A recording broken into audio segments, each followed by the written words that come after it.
This is Engineer Faisal Ijaz. Hope you will be fine.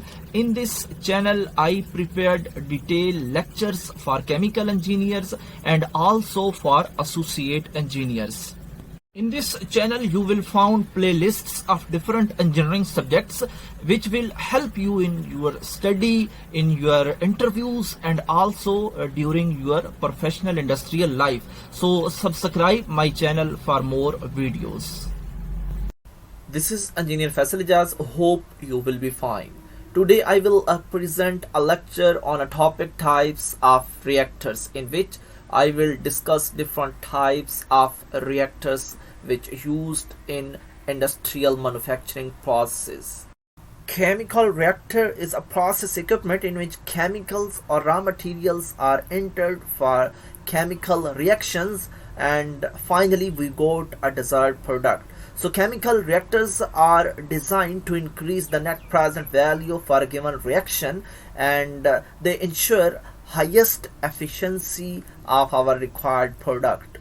In the coming slides, I will discuss in detail different types of reactors like batch reactors, continuous stirrer tank reactors, plug flow reactors, and semi-batch reactors. According to construction of batch reactors, these are closed vessels. These are non-continuous reactor. It's mean when we want to make a product, then only once a time we enter reactants into this reactor.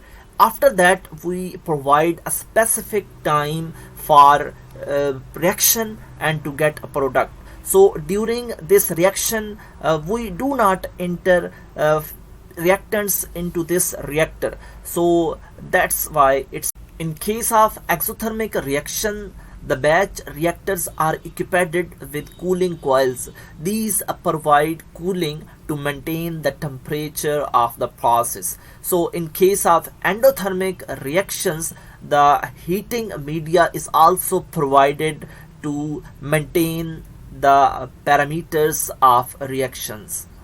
Batch reactors are non-steady reactors because the conversion which take place in these reactors depend on time. So due to agitator, the batch reactor is highly uniform in nature. According to advantages of batch reactors, the first one is that we can enter different types of reactants in only a single reactor for reaction. The second one is that we can produce lots of product from a single reactant. So the third one is that we use batch reactors in labs to study kinetics of the liquid phase reaction system. According to disadvantages of batch reactor, the first one is that a lot of labor force is required to enter the reactants in the reactor, and also after completion we want labor to exit product from this reactor, and also if we want to clean this reactor, also labor force is required. The next type of industrial reaction reactor is continuous stirrer tank reactor. It's also called CSTR reactor. Here you can see the diagram of CSTR reactor. So it's also called mixed flow reactor. According to its construction, these are also closed vessels and have an agitator to mix the reactants. Also their name indicates that these are continuous type, and the reactants continuously entered into these reactor for reaction. Reactants enter in the reactor at a certain mass flow rate. So after entering in the vessel, a specific time is provided for the reaction, and that time termed as a space time of the reactor. So after giving space time of the reactor, we got product. According to second point, the product flow rate will be the same as flow rate of reactants. According to third point, one space time means that time which required to process only one reactor volume. So CSTR reactor is steady state equipment, and it's mean the conversion in this reactor does not depend on the time, and also agitator will be provided which makes the concentration throughout the reactor uniform. According to advantages of CSTR reactor, it can produce a large volume of products, and also it's a steady state reactor. So according to disadvantages, the CSTR reactor cannot be used for reactions which have very slow kinetics. So the second is that the fabrication and operational cost of the reactor is infeasible. The next are plug flow reactors, and these reactors are also called continuous tubular reactors. Here you can see the diagram of this reactor. So what is plug flow? Plug flow mean a flow which have a uniform flow, and also have same velocity everywhere and same direction, or you can say a constant velocity. So the particles which are involved in plug flow do not mingle. And advantages of plug flow reactor, the first one is that in plug flow reactor smaller space is used to get same space time and same level of conversion like CSTR reactor.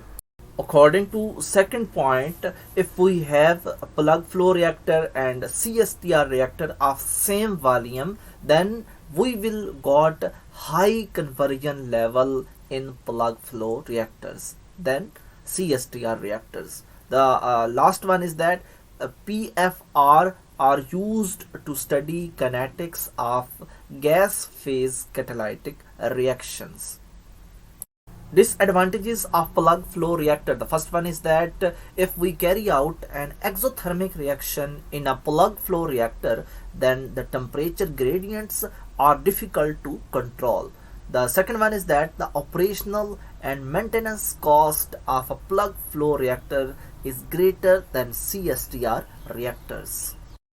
The last one is semi-batch reactor. Here you can see its diagram, and also a semi-batch reactor is called semi-flow reactor. So we got it after some modification in batch reactors. So it's also a closed vessel and also contain an agitator for the purpose of mixing. Now I tell you what is the difference between semi-batch reactor and batch reactor. So the difference is that in semi-batch reactor we enter first of all only one reactant, and other reactants we enter with the passage of time. So it's called a semi-batch reactor. Advantages of semi-batch reactor, the first one is that if we are carrying out multiple reactions in this semi-batch reactor, then we have greater control on yield. The second one is that if we are carrying out an exothermic reaction in semi-batch reactor, then disadvantages of semi-batch reactor, the first one is that if we want to scale up the semi-batch process, then a high capital cost is required. So the second one is that a greater manpower is required to charge and discharge the reactor contents, and also to